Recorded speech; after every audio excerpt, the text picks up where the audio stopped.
Hi, and welcome again to the Unlearn Show with Jamie and Fritz. Today we have a special guest, a dear friend of ours who will be joining us.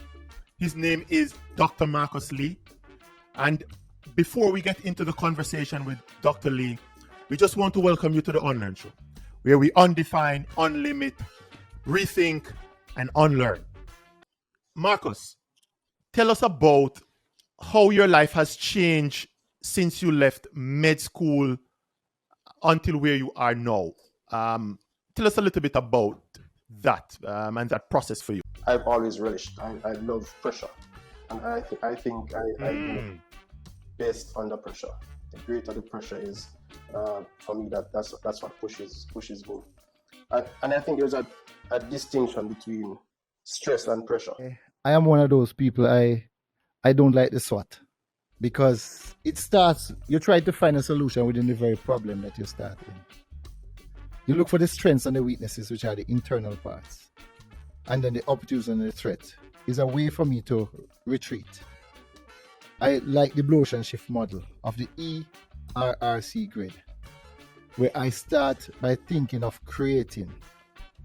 Because whenever you're forced to create something and eliminate something, it brings in a dimension of shift. There is absolutely no currency you can substitute for time. Mm-hmm. Name a currency as valuable as time. And sometimes we try to use other means or other currency for to substitute time. There is no currency you can use to substitute time. No, this is important. There is time and there is quality time. Mm-hmm. Distinguish between the two from very early. Mm-hmm. At different points in different seasons. And you have seasons in life, and when you reach the teenage years, you're going to find that, hey, the less you say is the more you say. What I've learned as time goes by is to say less. The less I say is the more I say.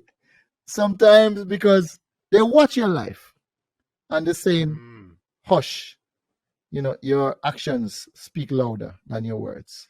We should probably have named the podcast the Mad People Podcast. Yes. No, I would have done that from before you send me the link and be on. Don't throw it out unless it's broken. Maybe we need to unlearn that concept. Yes. Maybe we need to unlearn that Yes. concept. Yeah. I mean, in some areas and some disciplines, it's applicable. Yes. But it is not and should not be broadly used. Don't throw it out if it's not broken. Yes. Identify their purpose. Is it a case where this is something that is learned, discovered, something that they need to unlearn to find their purpose? This is just something that is fascinating to me. I really love this word purpose. Can be conflicting, if you think about it, right? You tend to love what you do. The more you do something, the more you love it. So the question is then, do you love it because you do it, or do you do it because you love it? No, it is a very interesting and fundamental question at its core, right? Because if you get up, and that's where discipline comes in, Marcus. If you realize that if you start jogging every day, going to the gym and doing something repetitively, and it becomes a part of you, you realize that you start liking it. Not all things, but some things. But then the question is, do you do it then because you like it, or you love it, or it's your purpose, or it's your purpose because you do it? How do you think about that? We want to thank Dr. Lee, thank Fritz for being with us, and thank you for joining the Unlearn Show.